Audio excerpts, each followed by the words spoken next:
from the Camp Boredom Test Kitchen pizza over the campfire.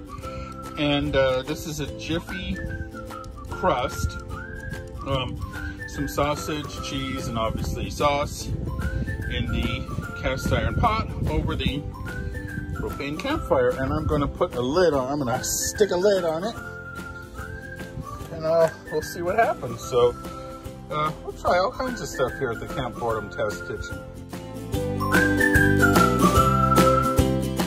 Okay, so I was doubtful whether this would work, but it seems good.